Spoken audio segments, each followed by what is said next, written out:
Qəşəng xoruz nağılı. Biri vardı, biri yoxdu. Keçmiş zamanlarda iki uzaq qohum vardı. Bunlardan biri yoxsul idi, özü də meşədə balaca bir daxmada olurdu. O biri isə dövlətli idi, şəhərdə qəşəng böyük bir evdə yaşayırdı. Günlərin bir günü yoxsul meşə ilə gedirdi, birdən ağacın altında parıldayan qızıl bir lələk gördü. Başını qaldırıb yuxarı baxdı, gördü ki, ağacda quyruğu qızıl bir xoruz oturub. Yoxsul qızıl lələyi götürüb birbaşa şəhərə dövlətli qohumunun yanına gətirdi. Dövlətli qızıl lələyə baxıb dedi: "Gözəl şeydir, ancaq dəyəri çox azdır. Mən sənə bu lələk üçün bircə manat gümüş pul verirəm." Yoxsul isə ömründə qızıl görməmişdi. Ona görə də bilmirdi ki, bu lələk xalis qızıldandır. O elə bilirdi ki, bu nə isə qəşəng parıldayan bir şeydir. Ona görə də elə bildi ki, onun qızıl lələyi üçün gümüş pul yaxşı qiymətdir. Yoxsul kişi o biri gün yenə də meşəyə getdi, həmin ağacın altından yenə də qızıl lələk tapdı. Onu götürüb dövlətlinin yanına apardı, yenə də əvəzində gümüş pul aldı. Bir neçə gün dalbadal bu əhvalat belə baş verdi. Bir dəfə də yoxsul həmişəki kimi ağacın altına gəldi. Gördü ki, qızıl quyruqlu xoruz bərkdən banlayır. Kim mənim ürəyimi yesə, o adam hər gün balışının altından 2 qızıl yumurta tapacaq. Yoxsul bu işə lap mat qaldı. Tez şəhərə qaçıb əhvalatı dövlətli və acgöz qohumuna danışdı. O isə cavabında dedi: "Əgər sən o xoruzu mənim üçün tuta bilsən, sənə onun üçün 1000 gümüş pul verərəm."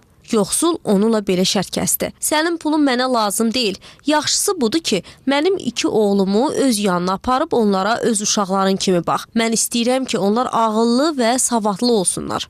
Dövlətli o saat söz verdi ki, yoxsulun uşaqlarının yanına aparar və onları oxumağa qoyar. Bunun əvəzində də yoxsul kişi dövlətliyə söz verdi ki, qızıl quyruqlu xoruzu onun üçün tutsun. Yoxsul səhər tezdən meşəyə həmin ağacın altına gəldi. Qəşəng xoruz dinmədən yuxarıdan ona baxırdı. Yoxsul nişan alıb oxla qızıl quyruqlu xoruzu vurdu. Yoxsul kişi xoruzu götürüb oğlanlarına verdi, onları şəhərə dövlətli qohumunun yanına göndərdi.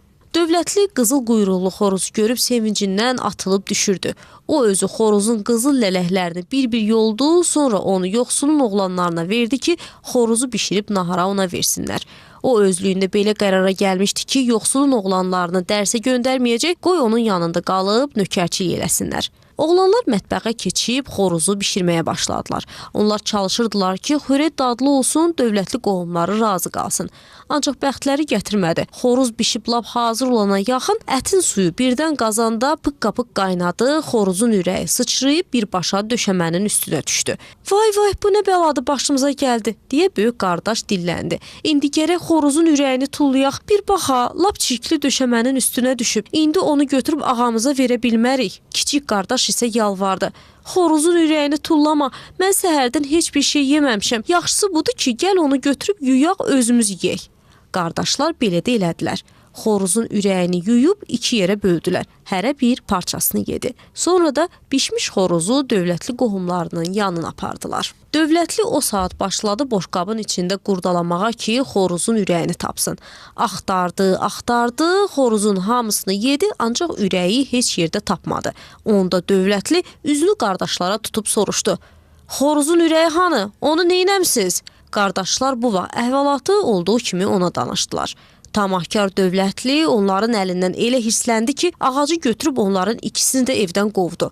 Qardaşlar ağlaya-ağlaya meşəyə öz yoxsul balaca komalarına qayıtdılar. Onlar heç başa düşə bilmirdilər ki, bir xoruzun ürəyi nədir ki, onun üstündə dövlətli bu qədər hirslənib onları evindən qovdu. Nəysə, gecə keçdi, səhər qardaşlar hərəsi öz balışının altından bir qızıl yumurta tapdı. Onlar qızıl yumurtaları da götürüb atalarının yanına getdilər və başlarına gələni ona danışdılar.